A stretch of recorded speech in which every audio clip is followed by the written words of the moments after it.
3월 28일 금요일, 오늘 10% 이상 급등한 종목과 그 이유에 대해서 알아보겠습니다. 오늘 장은 오후 4시 키움증권 기준으로 코스피 지수는 1.89% 하락한 2557.98포인트로 마감했습니다. 외국인은 매도, 기관은 매수로 임한 가운데 개인은 매수로 대응했네요. 오늘 코스피 거래 대금은 7조 원입니다. 한편 코스닥 지수는 1.94% 하락한 693.76포인트로 마감했습니다. 외국인과 기관은 매도로 임한 가운데 개인은 매수로 대응했네요. 오늘 코스닥 거래 대금은 5조 원입니다. 그럼 본격적으로 오늘의 급등 종목들을 살펴볼게요. 오늘 10% 이상 급등한 종목은 총 18종목으로 코스피에서는 6종목, 코스닥에서는 12종목이 나왔습니다. 이 중 상한가 종목은 윌비스, 대유에이텍, 이니텍, 형지글로벌 4종목이고요. 오늘 하한가 종목은 없었습니다. 총 18개의 급등 종목들을 한데 모아서 테마별로 묶어보니 한 개 테마로 나눠볼 수 있었어요. 그 외 나머지는 개별 이슈로 오른 종목들인데요. 먼저 1번 산불 복구 테마입니다. 경북 지역에서 났던 산불이 진화율 85%를 기록하고 있다고 전해졌습니다. 조금이지만 어젯밤에 비가 내려주었고 바람도 약하게 불면서 불을 끄기 위한 좋은 환경이 마련된 덕분인데요. 진화에 총력을 다하면서 다른 지역도 진화율이 최소 60%를 넘어서고 있다고 전해졌어요. 다만 산불로 인한 피해 면적은 역대 최대를 기록할 것으로 전망되고 있는데요. 이 같은 소식 속 최근 이재명 대표가 경북 안동을 방문한 가운데 모듈형 주택 등의 지원 방안을 살필 예정이라는 소식도 지속 부각되면서 모듈러 주택 관련주들이 상승세를 이어갔습니다. 또한 산불이 난 지역의 토양 회복을 위해 비료 수요가 늘어날 것이라는 전망도 나오면서 비료 관련주들도 상승세를 이어가 주었네요. 이 중에서도 대유에이텍은 정확한 상승 이유는 파악되지 않았는데요. 다만 대유에이텍은 조림사업을 하고 있는 푸른산 수목원의 지분을 보유하고 있으니 참고해주세요. 조림사업이란 인공적으로 숲을 가꾸고 조성하는 사업을 의미합니다. 그 외 나머지는 개별 이슈로 오른 종목들인데요. 먼저 윌비스는 어제 장마감 후 연간 실적 발표와 함께 적정이견의 감사보고서를 제출하면서 오늘 상한가로 마감했습니다.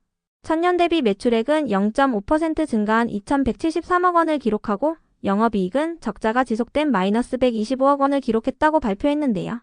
윌비스는 최근 감사보고서 제출이 지연되며 급락세를 보인 바 있으니 참고해주세요. 이어서 이니텍은 최대 주주 변경 소식이 지속 호재로 작용되며 상승세를 이어간 것으로 추정됩니다. 이니텍은 최근 KTDS와 HNC 네트워크가 보유 중이던 주식 1,128만 주를 로이투자 파트너스와 사이먼 제이앤 컴퍼니에게 양도한다고 공시한 바 있는데요.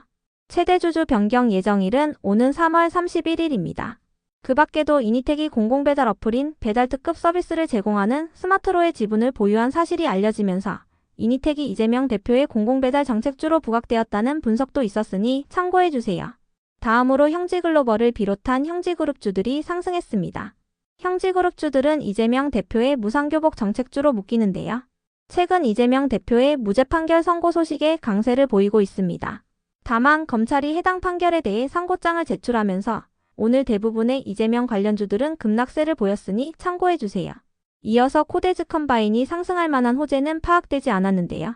오늘 시장이 하락세를 보이면서 코데즈 컴바인이 품절주로 부각되며 강세를 보인 것으로 추정되니 참고해주세요. 품절주란 유통량이 적은 주식을 의미하는데요.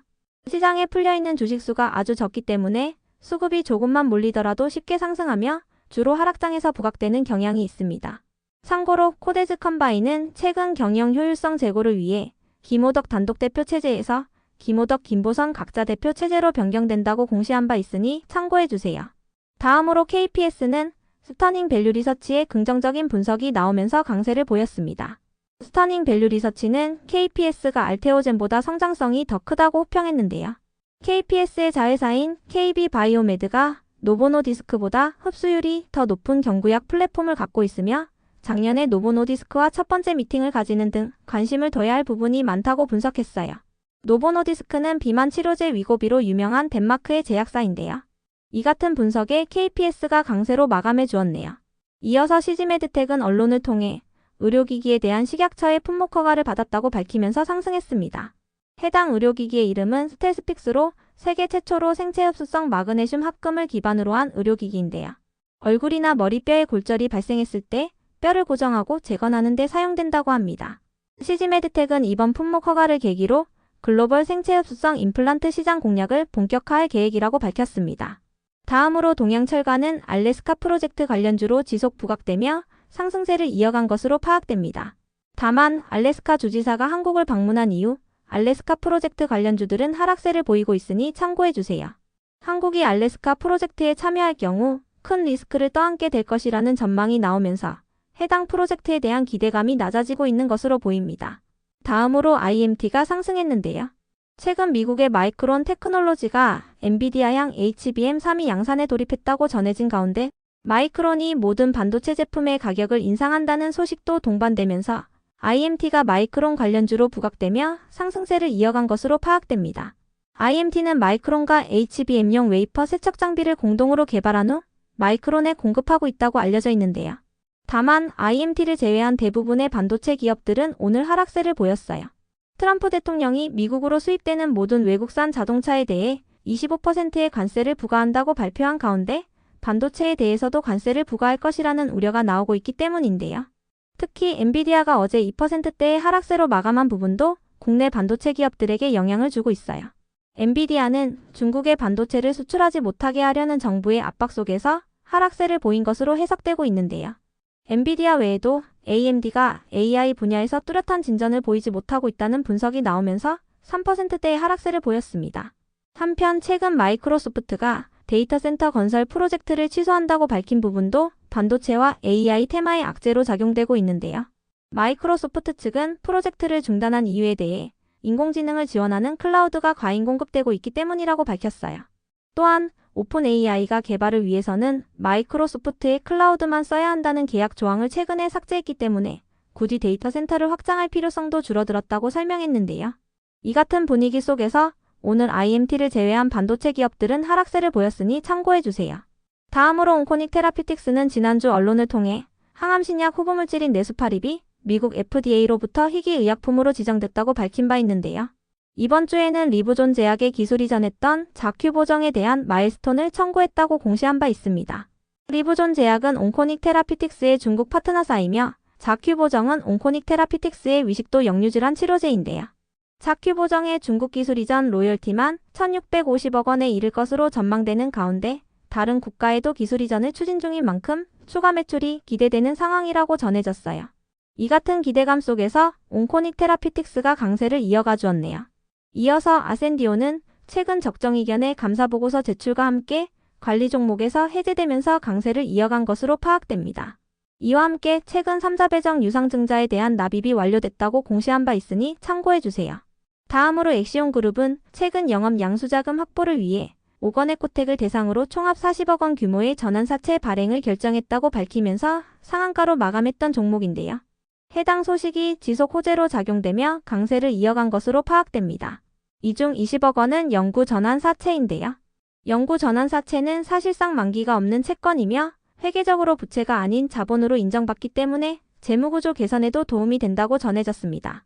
이어서 우양HC는 KB26호 스펙과의 스펙 합병을 통해 신규 상장한 첫날 강세를 보였습니다.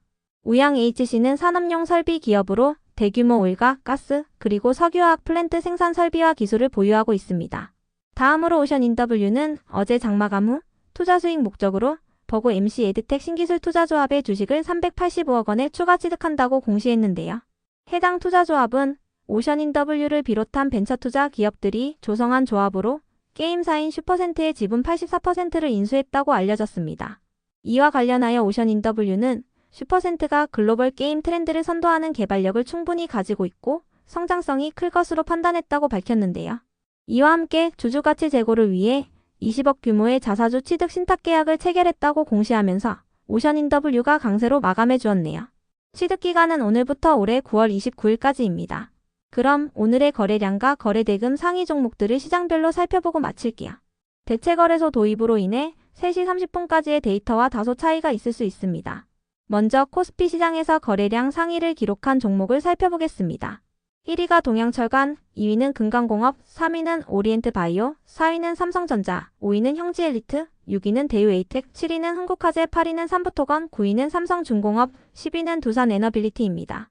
이 중 10% 이상 상승한 종목은 동양철강, 금강공업, 대유에이텍입니다.